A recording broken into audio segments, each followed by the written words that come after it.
This call इसी is तरह now taking notes. This आप सभी call का is Shri now being Ramanandi recorded. आप सभी का आप सभी का रामानंदी गुरुकुलम की गोपी गीत के सत्र में चौथे दिन के सत्र में आप सभी का हार्दिक स्वागत है। अब तक हम लोग 3 दिन के सत्र में 8 श्लोक कर चुके हैं। आज से हम लोग अगले श्लोक की ओर अग्रसर होंगे। साथ साथ ही मैं अपने सभी जो साथ में भाई है बहन है उनसे निवेदन करूंगा जितना पॉसिबल हो सके सब अपना वीडियो ऑन रखें, जिससे सभी को सहज हो कि हमें लगे कि भैया को भी लगे कि हम सिखा रहे हैं और सामने कुछ लोग बैठे हैं। क्योंकि अगर हम लोग आमने सामने होते हैं तो सिखाने का भाव भी होता है और हमारे मतलब ठीक रहेगा। वो निवेदन है, आपको जैसा सहज हो आप वैसा कर सकते हैं। सीताराम। और मैं पंडित जी से निवेदन करूंगा कि आज का सत्र प्रारंभ करें। श्री सीताराम। जी भैया। श्री गुरुभ्यो नमः। व्याख्या मुद्रां करसिरसिजैः पुस्तकं शङ्खचक्रे बिभ्रद्भिन्नस्फटिकरुचिरे पुण्डरीके निषण्णः अम्लानश्रीः अमृतविशदैः अंशुभिप्लावयन् माम् आविर्भूयादनघमहिमा मानसे वागधीशः विशुद्धविज्ञानघनस्वरूपं विज्ञानविश्राणनबद्धदीक्षं दयानिधिं देहभृतां शरण्यं देवं हयग्रीवमहं प्रपद्ये। नमोऽस्तु रामाय सलक्ष्मणाय देव्यै च तस्यै जनकात्मजायै नमोऽस्तु रुद्रेन्द्रियमानिलेभ्यो नमोऽस्तु चन्द्रार्कमरुद्गणेभ्यः। वन्दनात् प्रणतपापकर्षणीं सेवनादमृतवर्षवर्षणीं संश्रयादखिलदोषमर्षणीं श्रीजानकी चरणरेणुमाश्रये। हा नाथ रमणप्रेष्ठ क्वासि क्वासि महाभुज दास्यास्ते कृपणायामे सखे दर्शय सन्निधिम्। हा नाथ रमणप्रेष्ठ क्वासि क्वासि महाभुज दास्यास्ते कृपणायामे सखे दर्शय सन्निधिम्। श्री गुरुभ्यो नमः। श्री गुरुचरणकमलेभ्यो नमः। श्री रास पंचाध्यायस्थ श्री गोपी गीत के इस चतुर्थ सत्र में आप सभी सुधीजनों का हार्दिक स्वागत है। अभी तक विगत 3 सत्रों में हमने 8 श्लोकों तक अभ्यास किया एवं च उनके अर्थ की ओर भी हमने रुझान किया, मतलब अर्थ भी हमने समझा और उच्चारण तो समझा ही समझा। तो आपसे यही निवेदन है, जब भी आप पाठ करें इसका तब श्लोकोच्चारण सहित, है ना, वो भाव मन में रहकर आप उच्चारण करें, है ना। तो आज बिना विलंब किए हुए कक्षा प्रारंभ करते हैं।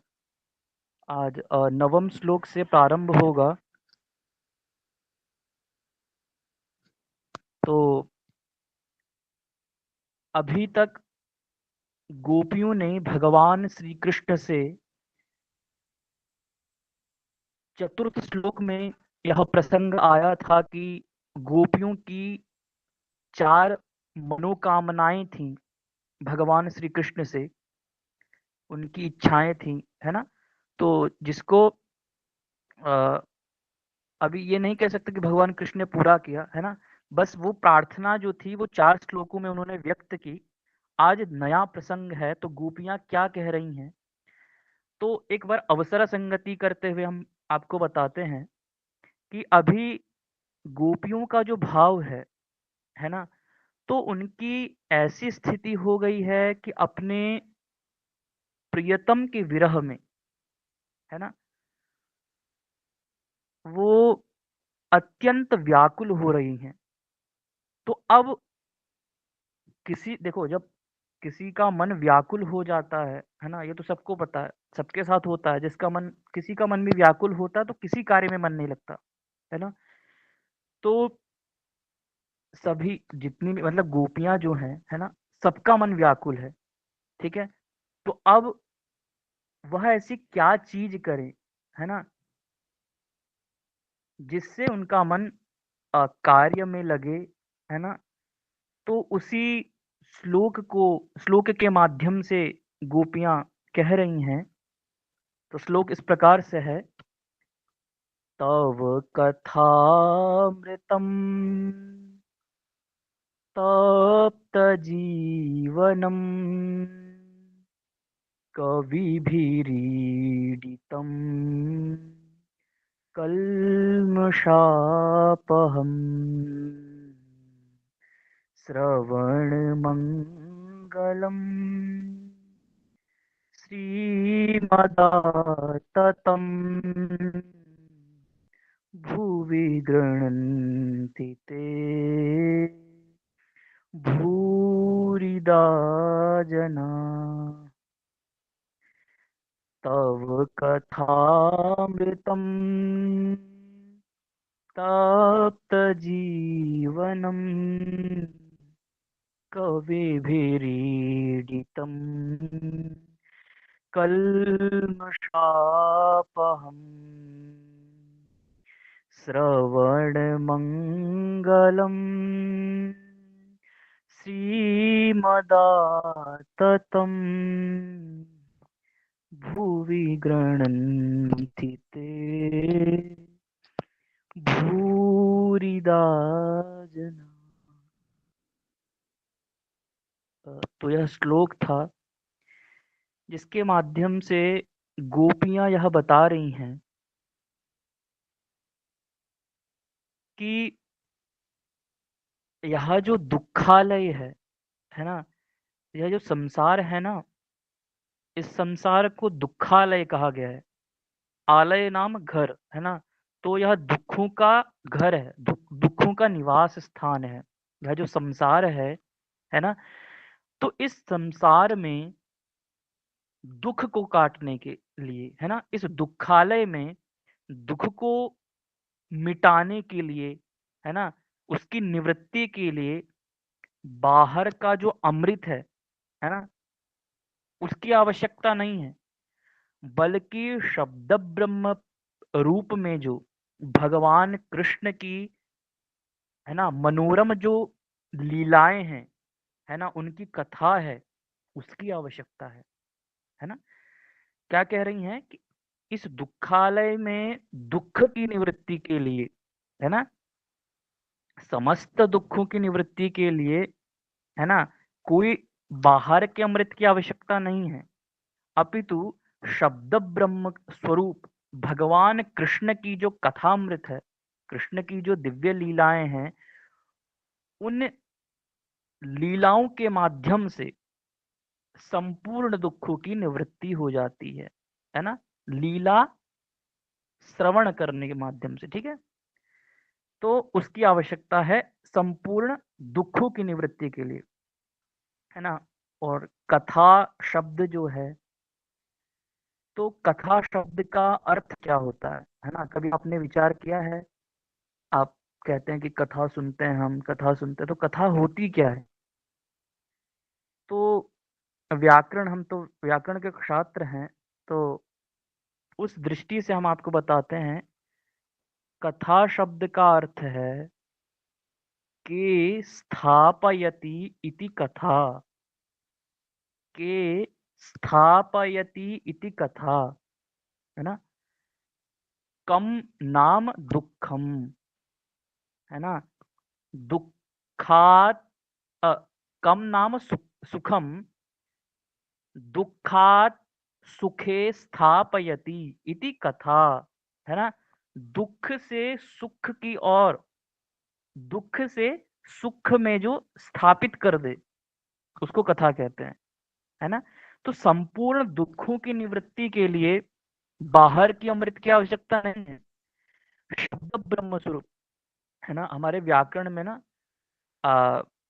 शब्द ब्रह्म की उपासना होती है ना।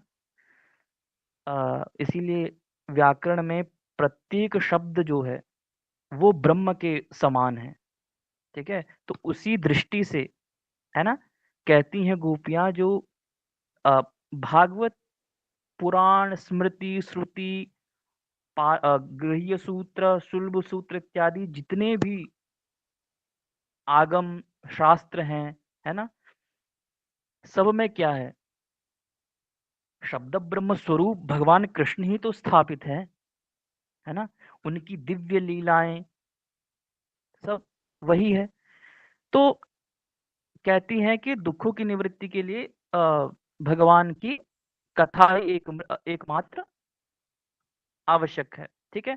और कहती हैं कि जो लोग है ना भगवान कृष्ण की कथा का गान करते हैं, है ना। अभी यहाँ पर श्रवण जो श्रोता उनकी बात नहीं हो रही है, वक्ता की बात हो रही है कि भगवान कृष्ण की कथा का जो गान करते हैं, उन्हें गोपियों ने क्या कहा है कि भूरिदा, क्या है वो, तव कथामृतम तप्त जीवनम श्रवण मंगलम श्रवण कविपीडितम कल्मषापहम श्रवण मंगलम श्रीमदाततम भूवि गृणन्ति ते भूरिदा जना। उनको भूरिदा शब्द का प्रयोग यहाँ पर गोपी ने कहा है, किया है। तो भूरिदा मतलब सबसे बड़े दानी है ना। क्योंकि अब सबसे बड़े दानी क्यों है, क्योंकि वे मरणासन्न आत्माओं को भी जीवन दान दे देते हैं। आपने बहुत बार गोकर्णोपाख्यान सुना होगा, है ना। कहने की आवश्यकता नहीं, क्योंकि सबने सुना है। ऐसा कोई जीव नहीं होगा हमारी कक्षा में जिसने नहीं,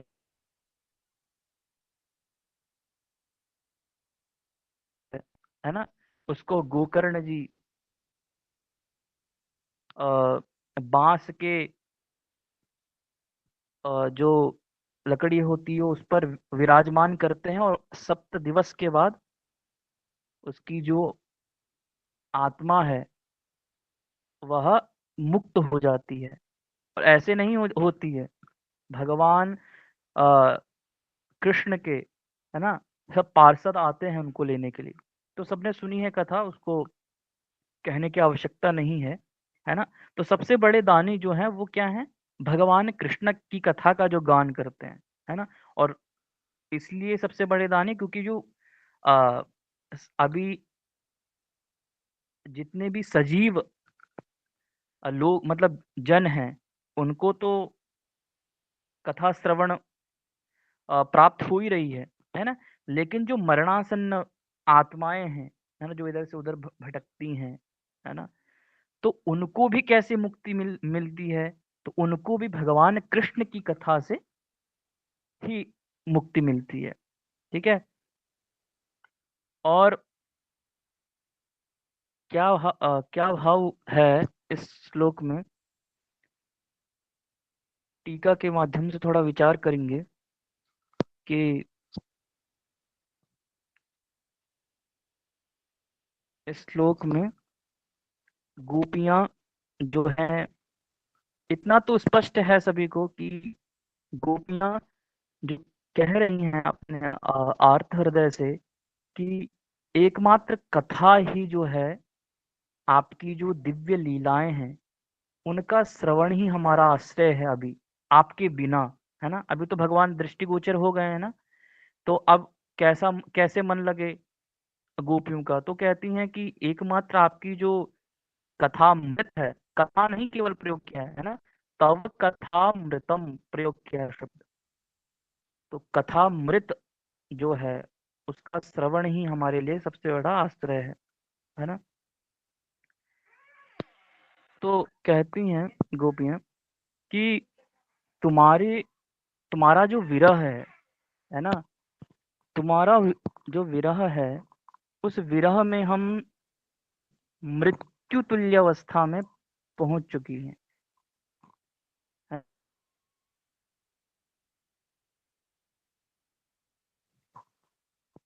गोपियों की जो स्थिति है वो मृत्यु तुल्य ऐसी स्थिति हो गई है ना। किंतु सुकृतिवान लोगों ने, है ना, तुम्हारे कथामृत का पान कराकर उस मरण से हमें वंचित कर दिया है ना। हमारी अवस्था आपके बिना कैसी हो गई थी, मृत्यु तुल्य हो गई थी। किंचा भूरिदा जनाह, है ना, जो आपकी कथामृत का वाचन करते हैं, उन लोगों ने तुम्हारे कथामृत का हमें पान करवाकर उस मृत्यु तुल्य अवस्था से हमें वंचित कर दिया, है ना।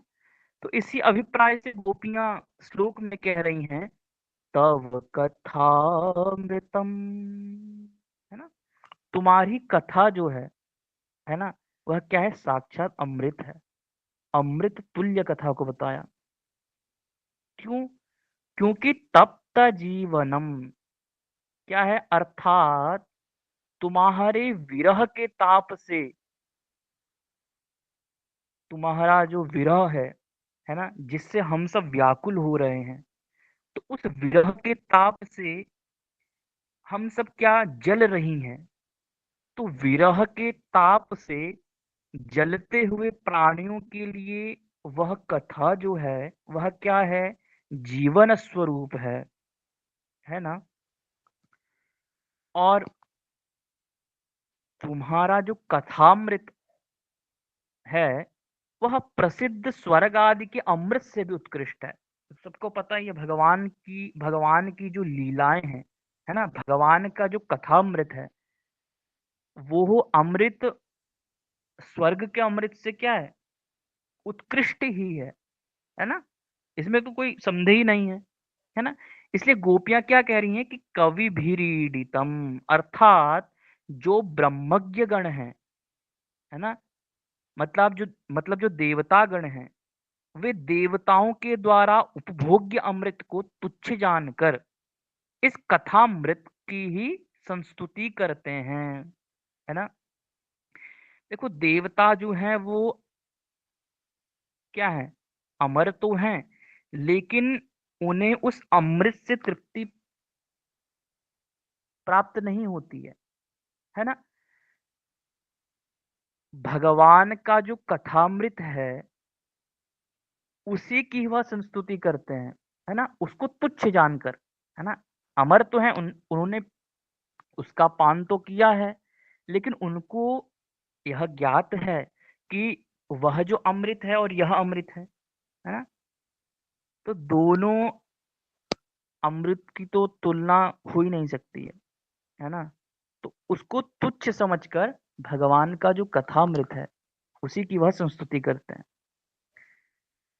फिर कहती है कि कल्मषापहम, है ना, आपकी जो कथा है वह विविध प्रकार की कामनाओं, आपकी जो ईप्सित कामना है और उनसे उदित, है ना, शुभाशुभ काम्य कर्मों, है ना, कामनाएं होती है ना किसी भी मनुष्य की, तो उन कामनाओं से दो प्रकार के कर्मों का उदय होता है, एक शुभ कर्म एक अशुभ कर्म, है ना। तो शुभाशुभ काम्य कर्मों को दोनों विनष्ट कर देती है ना। कल्मश का अपहरण कर देती है, विनष्ट कर देती है आपकी कथामृत, ठीक है।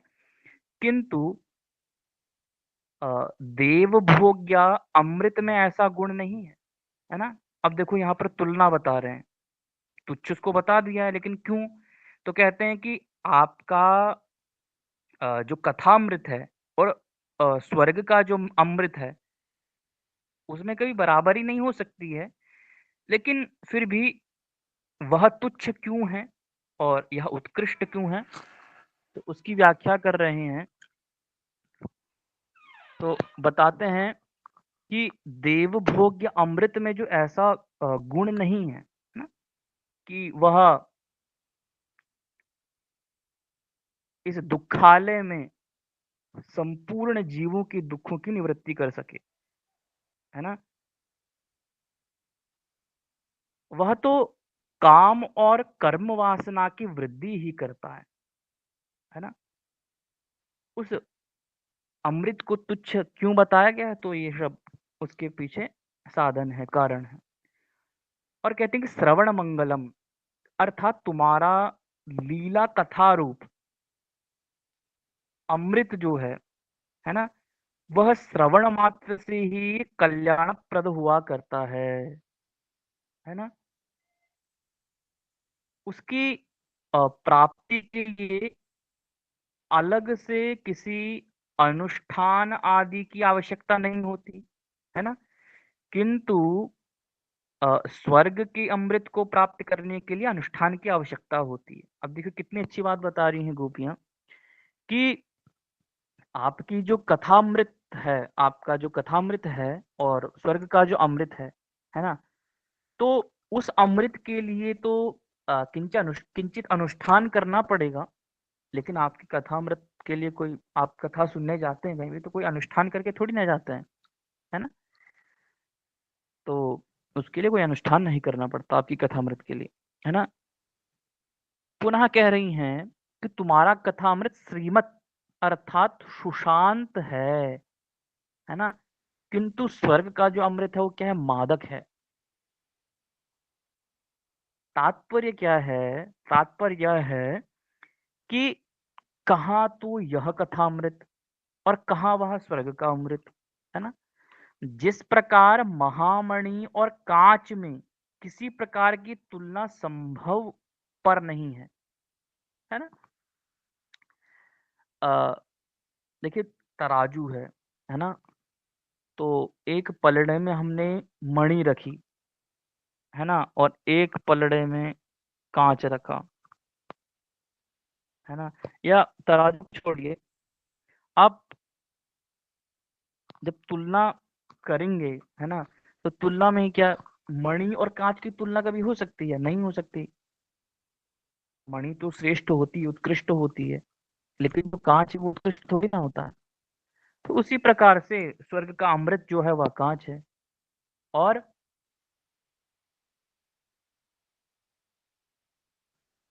है ना, इसके द्वारा गोपियां कहना चाहती हैं कि जो केवल लीला कथा रूपी अमृत का कीर्तन करते हैं, है ना, जब वे ही अत्यंत धन्य हैं। भूरिदा जनाः का है ना, भूरिदा जनाः किस प्रकार से हैं, जो भगवान की कथामृत का गान करते हैं, है ना, कीर्तन करते हैं, नाम जप करते हैं, तो वह सब क्या है, अत्यंत धन्य है।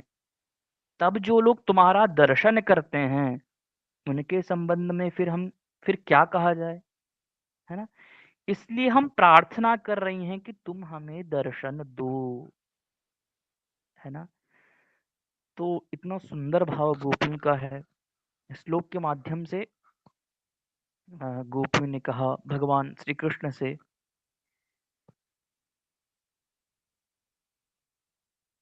कि आपकी कथामृत जो है ना, तो एकमात्र वही आश्रय है अभी तो हमारा, है ना। क्या पता आपका जो आपकी जो कथामृत है तो आपकी प्राप्ति हमें करवा दे, है ना। और करवा ही देता है, उसमें कोई संशय नहीं है। यहाँ पर मुख्य तथ्य यह है कि भगवान की जो दिव्य लीला है, भगवान का जो कथामृत है और स्वर्ग का जो अमृत है, उन दोनों की अ, तुलना के लिए यहाँ पर गोपियों ने कुछ विशेषण दिए हैं, है ना, जो कि आपने समझा है। बार बार इसका हम उच्चारण नहीं करेंगे। तो यह भाव था इस श्लोक का। एक बार हम उच्चारण करेंगे, उसके बाद आप लोग उच्चारण करें। तव कथामृतम तप्त जीवनम कविभिरीडितम कल्मषापहम श्रवणमङ्गलम् श्रीमदाततं भुवि गृह्णन्ति ते भूरिदा जनाः। गौरव भैया उच्चारण करें। सीताराम। तव कथामृतम तप्त जीवनम कविभिरीडितम कल्मषापहम् श्रवणमङ्गलम् श्रीमदाततं भुवि गृह्णन्ति ते भूरिदा जना। शुभम भैया। सीताराम भैया, दंडवत प्रणाम। तव सीताराम जी। कथामृतं तप्तजीवनं कविभिरीडितं कल्मषापहं श्रवणमङ्गलं श्रीमदाततं भुवि गृह्णन्ति ते भूरिदा जनाः। अनुराग दास। श्री सीताराम। सीताराम जी। तव कथान्वितं तत्त्वजीवनं कविविदितं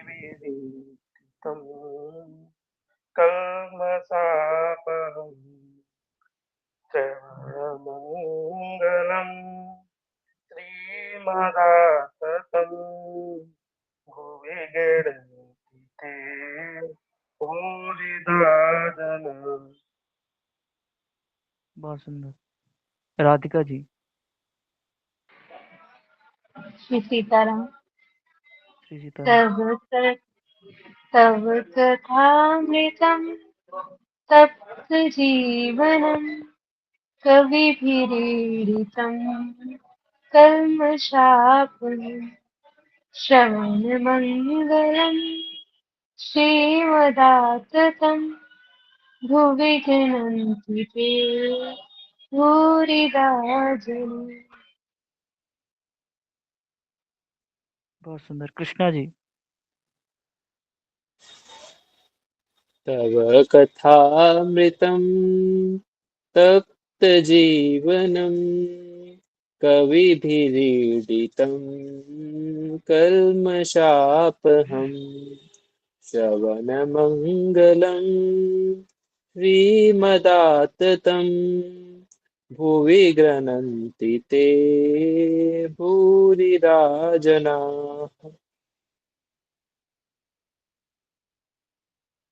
जशिका जी।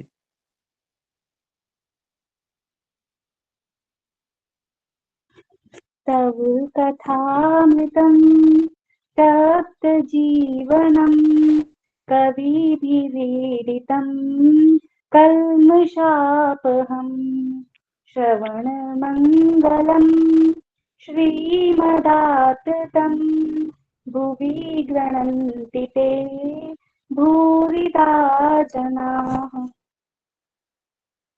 हाँ, बहुत सुंदर।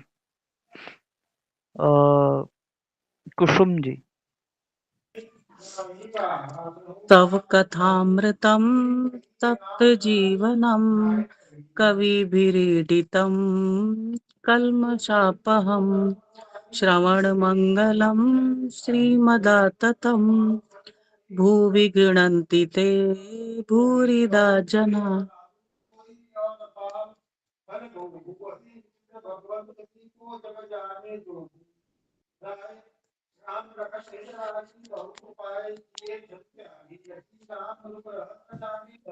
जी।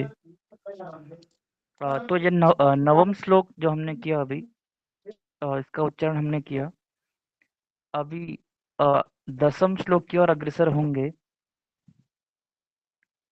जिसका उच्चारण इस प्रकार से है। प्रहसितं प्रिय प्रेमवीक्षणं विहरणं च ते ध्यानमङ्गलम्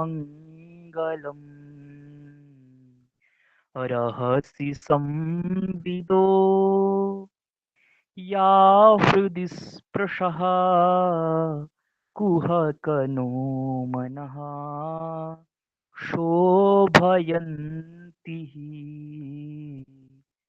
प्रहसितं प्रिय, है ना। बहुत से लोग प्रहसितम प्रियम कहते हैं, तो वो अशुद्ध है ना। प्रहसितं प्रिय प्रेम वीक्षणं विहरणं च ते ध्यानमङ्गलम् रहसि संविदो या हृदि स्पृशः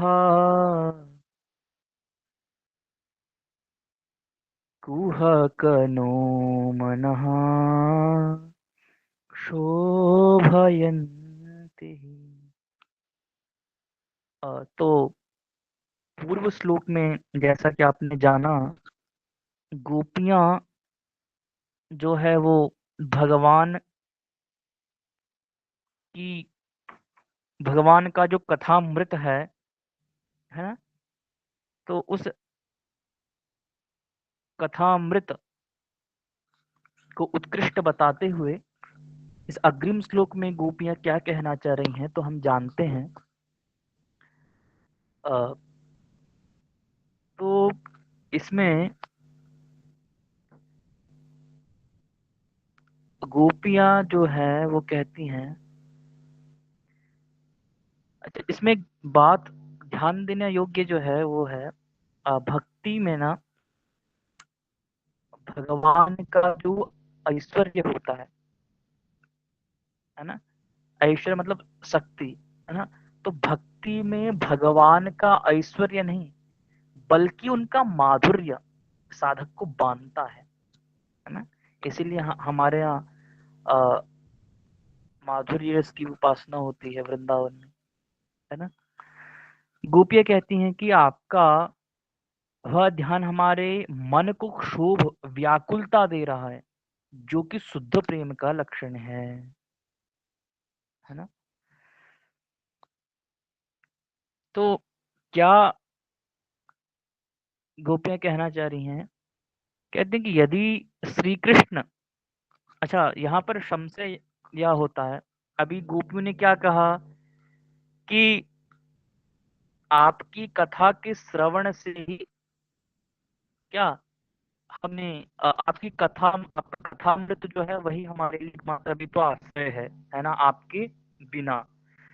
तो यदि भगवान कृष्ण कहें गोपियों से कि ठीक है अच्छी बात है, तब तो तुम लोग मेरी कथा के श्रवण से ही शांति लाभ करो, संतुष्ट करो, मेरे दर्शन की क्या आवश्यकता है ना। जब आपने बता दिया, गोपी ने क्या कहा, शब्द ब्रह्म स्वरूप है ना। भगवान का जो कथामृत है वह क्या है, शब्द ब्रह्म स्वरूप है ना। तो शब्द ब्रह्म का साक्षात्कार तो हो ही रहा है, तो फिर मेरी क्या आवश्यकता है भाई, है ना। भगवान कृष्ण ऐसा अगर संशय करें तो उसी संशय का निवारण करते हुए देखिए गोपियां क्या कह रही हैं कि प्रहसितम प्रिय, है ना, हे प्रिय, हमें देखकर तुम्हारा विशेष रूप से जो हंसना है ना। जब नित्य विहार होता है ना, भगवान जब नित्य विहार करते हैं तो उस समय, है ना, उस रास रास क्रीड़ा में जब भगवान हमें देखते हैं, गोपियां कहती हैं, तो हमें देखकर जो आपका विशेष रूप से जो हंसना है, वह हंसना क्या है, वह हंसना हमारे प्रति प्रेम भरा निरीक्षण है ना। हमारे साथ लीला विहार तथा निर्जन में किए गए हृदय स्पर्श नरमालाप, है ना, ये सभी ध्यान करने मात्र से ही परम सुख प्रदान करने वाले हैं।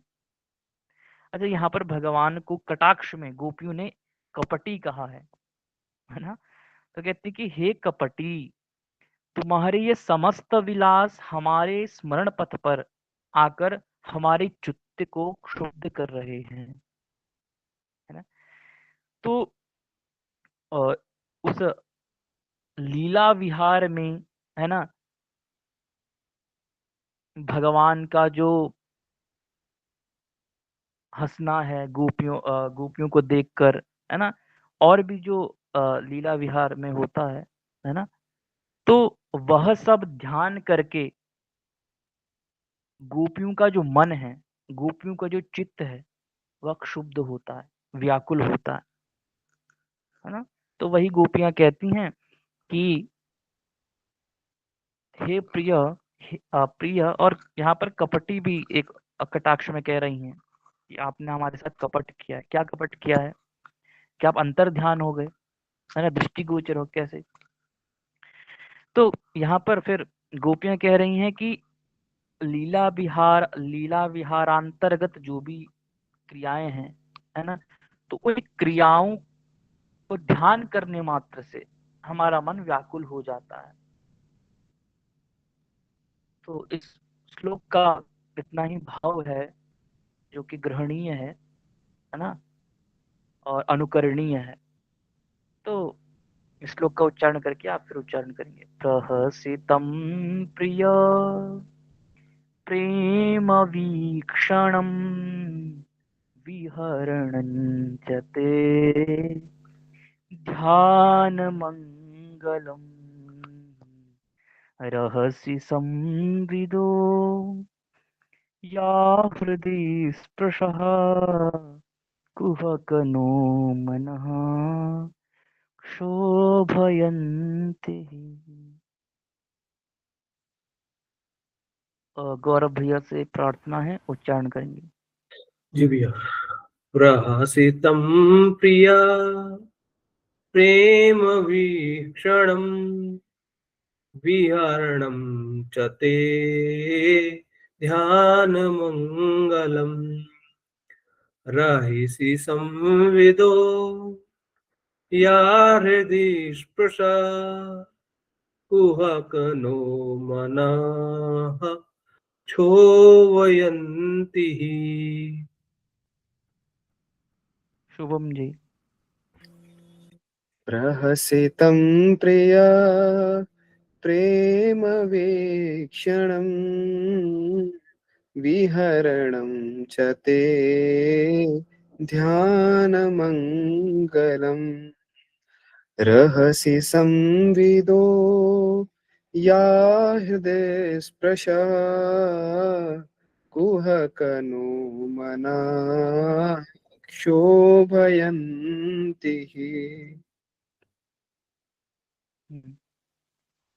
अनुराग।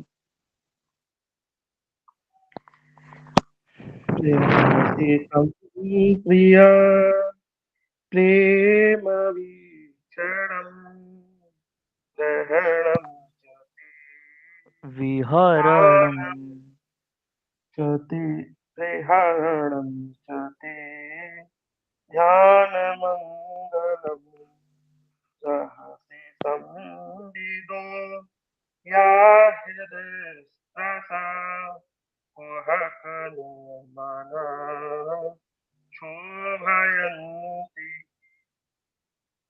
सुंदर। राधिका जी।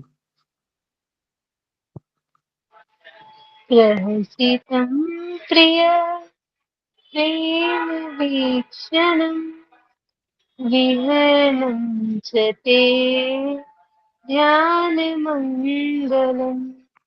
रहसि संविदो या हृदि स्पृशः कुहकनो मना शोभयन्ति।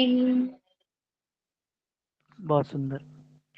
तो दशम श्लोक का हमने उच्चारण और इसका भाव हमने समझा। अब अग्रिम श्लोक में गोपियां क्या कह रही हैं तो हम जानते हैं। तो पहले उच्चारण करेंगे। चलसि यद् ब्रजाचारयन् पशून् नलिनसुन्दरम् नाथ ते पदम् शीलतृणाङ्कुरैः सीदतीति नः कललितां मनः कान्तगच्छति। चलस्य यद्विजाचारयन् पशून् नलिनसुन्दरम् नाथ ते पदम् शिलतृणाङ्कुरैः सीदतीति नः कललितां मनः कान्तगच्छति। अ, तो इस श्लोक में भगवान को संबोधन कर रही हैं गोपियां कि कांत, हे कांत, है ना। तो कहती हैं कि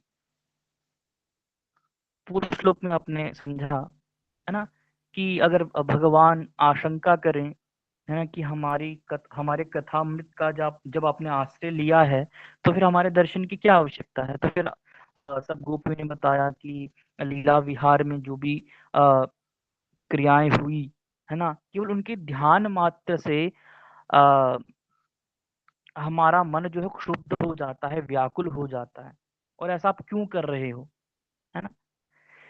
तो फिर आगे कहती हैं कि इतना सभी नहीं और भी देखो, है ना। कहती हैं कि तुम्हारे प्रति जो हमारा चित्त है ना, तुम्हारे प्रति हमारा चित्त प्रेम से अत्यधिक द्रवित रहता है ना। आपके प्रति जो हम सब गोपियों का जो चित्त है ना, वह जो चित्त है वो निरंतर प्रेम से अत्यधिक द्रवित रहता है। ऐसा होने पर भी ना तुम हमारे प्रति कपटपूर्ण आचरण किस उद्देश्य से कर रहे हो, है ना। भगवान को कपटी कहा था ना पिछले श्लोक में, है ना। तो उसी कटाक्ष को और पुष्ट करके गोपियां प्रश्न कर रही हैं भगवान से। तो इसी को गोपियां चलस इत्यादि दो श्लोकों में आगे कह रही हैं। हे नाथ हे कांत, जिस समय चलसी यद्व्रजात, जिस समय तुम गोचारण के लिए व्रज से गमन करते हो, उस समय तुम्हारे कमल से भी सुकोमल चरण तल, है ना, आपका जो आपके जो श्री चरण है ना, वो कैसे हैं। कमल आपने स्पर्श किया है ना, तो उस कमल से भी अत्यंत सुकोमल आपके चरण कमल हैं, है ना। तो शिल, शिल नाम अर्थात सूखे हुए जो चावल आदि धान्य के सूक्ष्म का, जो आपने धान देखा हुआ है उसका अग्रभाग जो होता है ना, सूक्ष्म सा जो बाल, आपने कभी धान देखा होगा, है ना। तो उस धान के अग्रभाग में हल्का सा छोटा सा बाल जैसा कुछ होता है ना। और तृण अर्थात कुश आदि नुकीली घास, और अंकुर अर्थात नुकीली किसी भी वस्तु के चुगने से अवश्य ही पूरित होते होंगे, है ना। पहले कहा चलस यद्व्रजा चारयन पशून नलिन सुंदरम नाथते पदम शेला तृणांकुरैः सीदतीतिनः शेला तृणांकुरैः, है ना। आपके जो चरण कमल है ना वो कैसे हैं कि धान्य नाम धान का जो अग्रभाग है, उस अग्रभाग में स्थित जो बाल जैसा कुछ होता है ना, वो जैसे सुकोमल होता है ना। उस सुकोमल से चरण कमल का कभी तृण, है ना, अर्थात कुश आदि नुकीली जो घास होती है ना, अर्थात अंकुर, है ना, और नुकीली किसी भी वस्तु के चुभने से अवश्य ही पीड़ित होते होंगे। ऐसा सोचकर हमारा मन बेचैन और दुखी हो जाता है। इस प्रकार पूरा दिन ही हमारा चित्त तुम्हारे दुख की चिंता में आशंकित रहता है ना। देखो कितना अच्छा श्लोक है। यहाँ पर भगवान की पहले तो श्री चरणों में विशेषण दिए कि आपके जो दोनों श्री चरण हैं वो अत्यंत सुकोमल हैं, है ना। कमल से भी अत्यंत, सोचो कमल कितना सुकोमल होता है, तो उससे भी अत्यंत सुकोमल है ना। और फिर एक और विशेषण दिया कि धान्य का जो अग्रभाग होता है ना वो भी अत्यंत कोमल सुकोमल है, तो उसकी तरह। और इतने सुकोमल आपके चरण हैं, और जाहिर सी बात है इतने सुकोमल श्री चरणों में अगर कुछ भी नुकीली किसी भी वस्तु कोई भी वस्तु चुभ गई तो आपको पीड़ा होगी। तो ऐसा सोचकर, है ना, इसी का चिंतन करके हमारा जो मन है, हमारा जो चित्त है वो दुखी रहता है ना। तो यह श्लोक का भाव है कि, है ना, तो भगवान की श्री जो अत्यंत सुकोमल श्री चरण है ना, तो नुकीली वस्तुओं का उनके श्री चरण, उनके सुकोमल जो श्री चरण है, उनसे कभी स्पर्श ना हो, है ना। स्पर्श होते होगा तो फिर पीड़ा होगी ही, है ना। तो इसी मतलब इसी बात से हम सब गोपियों का मन जो है वो चिंतित रहता है आपके प्रति। तो यह श्लोक का भाव था। एक बार उच्चारण करके फिर हम श्लोक की ओर अग्रसर होंगे। चलस्य यद्विजात् चारयन् पशून् नलिन सुंदरम नाथ ते पदम् शिलतृणाङ्कुरैः सीदतीति नः कललितां मनः कान्तगच्छति।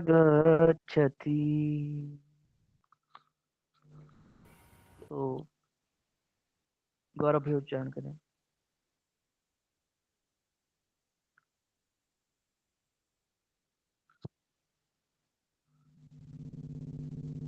गौरव भी उच्चारण करें इस श्लोक। सॉरी भैया। चलसि यद्व्रजा चारयन् पशून् नलिन सुन्दरम् नाथ ते पदम् शिलतृणाङ्कुरैः सीदितीतना कलिलतां मना कांत गच्छति। सीदतीति नः कललितां मनः कान्तगच्छति। बहुत सुंदर। शुभम जी। चलसि यद्व्रजात् चार्यन् पशून् चारयन् पशून् नलिन सुंदरम नाथ ते पदम् शीलतृणाङ्कुरैः सीदतीति नः कलिलतां मनः कान्त गच्छति। कृष्णा जी। चलसि यद्व्रजात् चारयन् पशून् नलिन सुंदरम नाथ ते पदम् शीलतृणाङ्कुरैः सीदतीति नः कलिलतां मनः कान्त गच्छति। राधिका जी।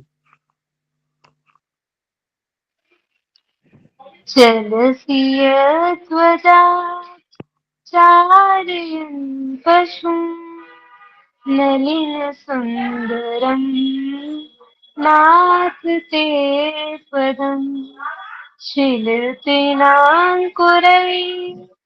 सीदतीति नः कलिलतां मनः कान्त गच्छति। बहुत सुंदर। तो आज का जो अंतिम श्लोक है उसकी ओर अग्रसर होंगे। श्लोक का उच्चारण है इस प्रकार से। दीन परीक्षये नीलकुन्तलैर्वनरुहाननम् बिभ्रदावृतम् घनरजस्वलम् दर्शयन् मुहुर्मनसि नः स्मरम् वीरयच्छसि। दिन परीक्षये नीलकुन्तलैर्वनरुहाननम् बिभ्रदावृतम् घनरजस्वलं दर्शयन् मनसि नः स्मरं वीरयच्छसि।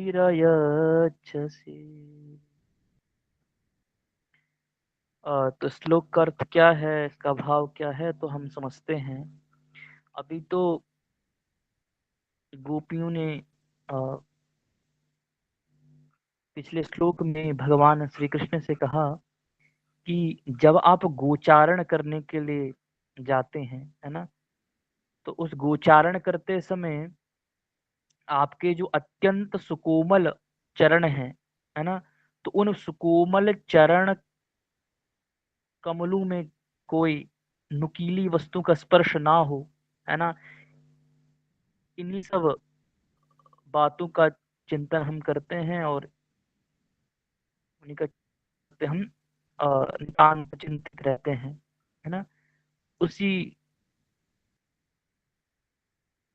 प्रसंग को गोपियां आगे कह रही हैं कि दिन परीक्षा ये, है ना, दिन की परिसमाप्ति पर, मतलब सायंकाल में, है ना, वन रुहाननम, वन से लौटते समय, है ना, वन से जब आप आते हो, है ना, गोचारण करके जब आप आते हो दिन की परिसमाप्ति पर, है ना, तो उस समय लौटते समय आपका जो मुख कमल है, मुखमंडल है ना, उस मुख मंडल में नीले घुंघराले केसों से आवृत, है ना, तथा गोधूली से धूसरित आपका मुखमंडल रहता है ना। भगवान जब गोचारण करके घर आते हैं, वापस आते हैं व्रज में, है ना, तो उस दिन की परिसमाप्ति पर जब आप गोचारण करके वापस आते हैं तो उस समय जो आपका मुख कमल है वह नीले घुंघराले केसों से आवृत और गोधूली से धूसरित आपका मुख कमल रहता है ना।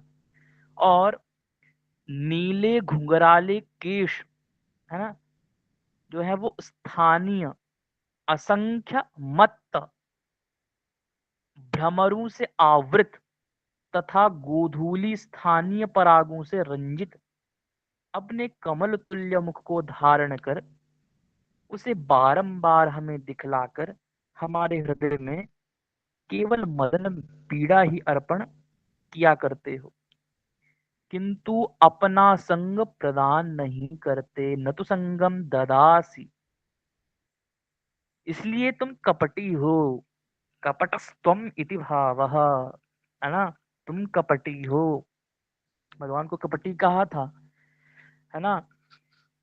तो आपका जो सुंदर मुखमंडल है न, नीले घुंघराले केशों से आवृत गोधूली से धूसरित आपका जो सुंदर मुखमंडल है ना, उसे बारंबार हमें दिखलाकर हमारे ध्यान में आकर आप हमारे हृदय में केवल मदन पीड़ा, है ना, एक दुख का ही संचार किया करते हो, किंतु अपना संग प्रदान ही नहीं करते।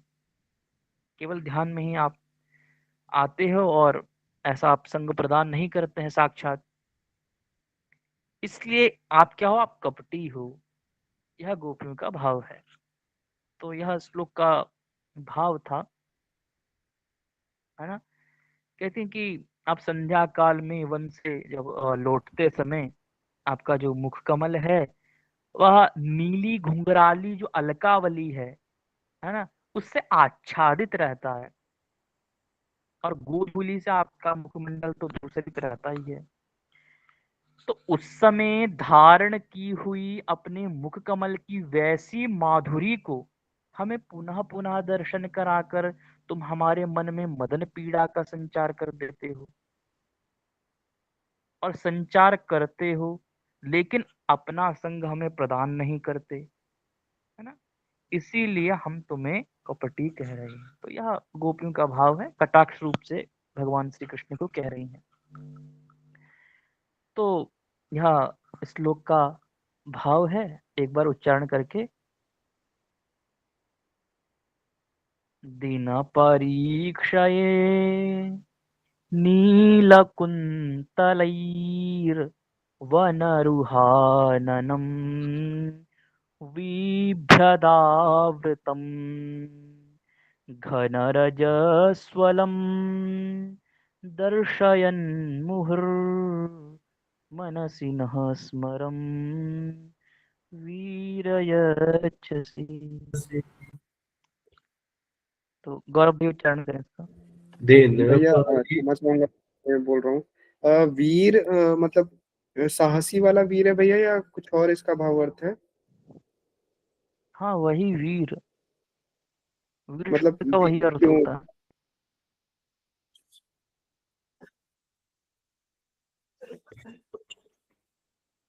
जी बोलो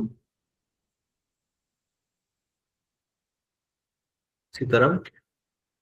हेलो, सीताराम बोले दास। जी भी बोलिए। दिन परीक्षये नीलकुन्तलैर्वनरुहाननम् बिभ्रदाव्रतम् घनरजस्वलम् दर्शनमुहुर्मनसि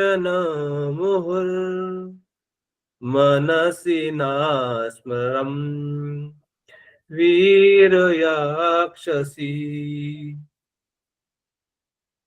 वीरयच्छसि।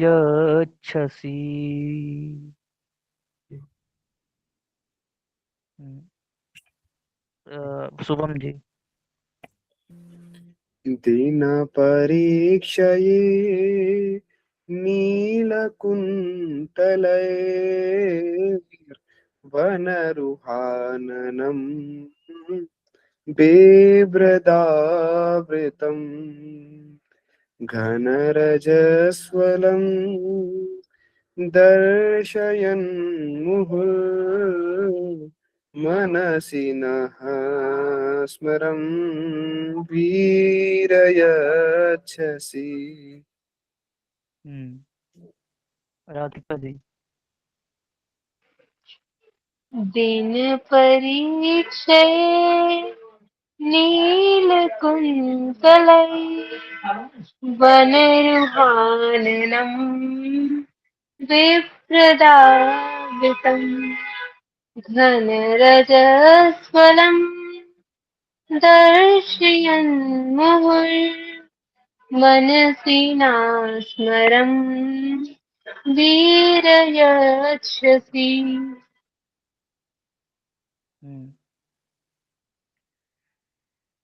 कृष्णा जी। दिन परीक्षये नीलकुन्तलैर्वनरुहाननम् बिभ्रदावृतम् घनरजस्वलम् दर्शयन् मुहुर्मनसि नः स्मरम् वीरयच्छसि। अनुराग। दीन परीक्षये नीलकुन्तले वनरुहाननम्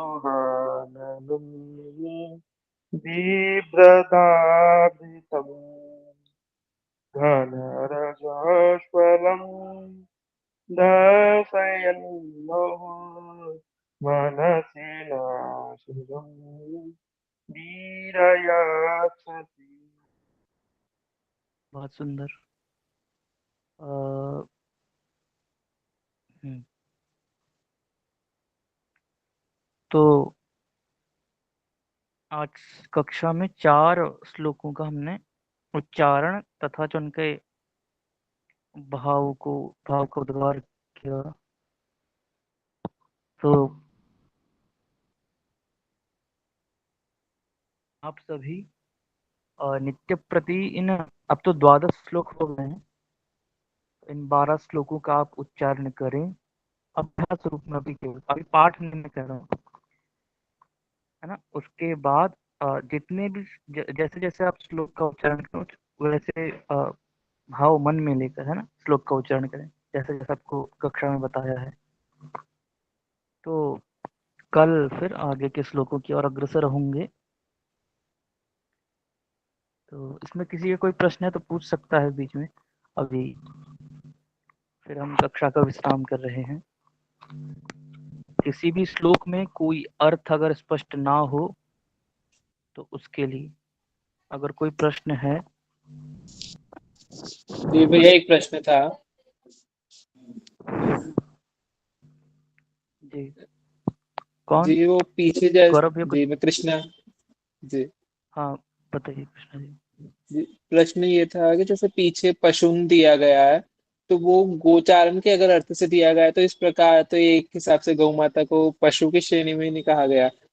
चाहे मैं गलत ही होऊंगा क्योंकि जो लिखा है वेद व्यास जी ने वो तो बिल्कुल सही है, पर फिर मैं उसका अर्थ समझना चाहता हूँ।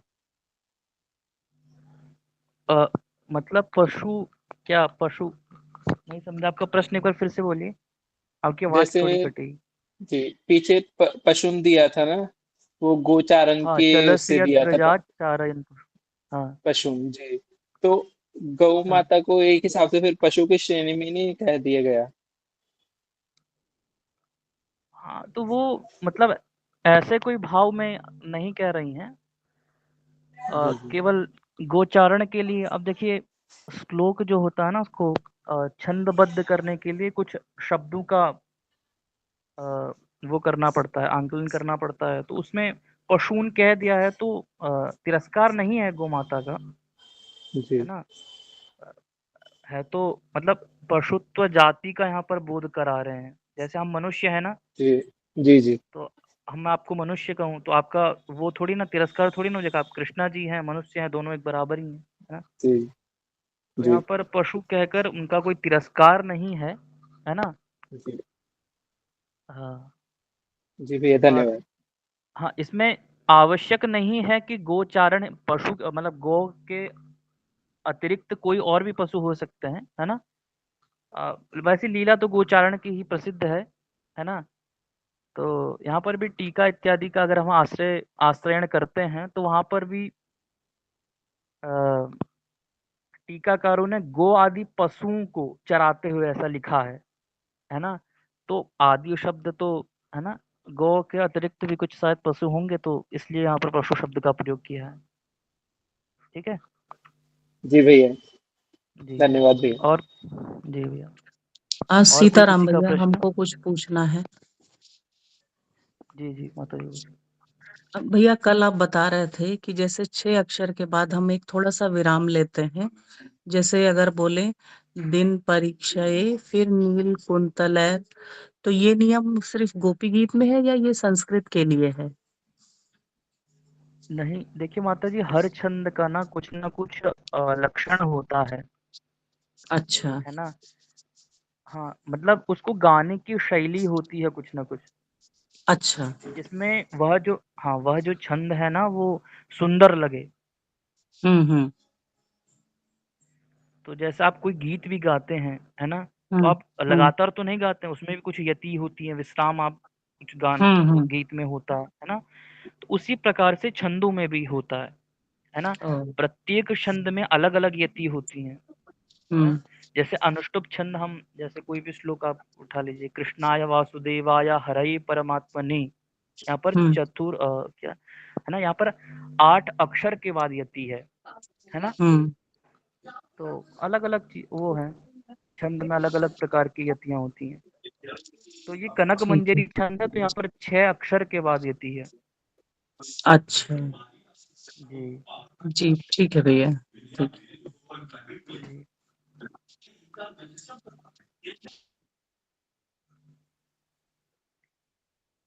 और किसी का कोई प्रश्न तो पूछ सकता है।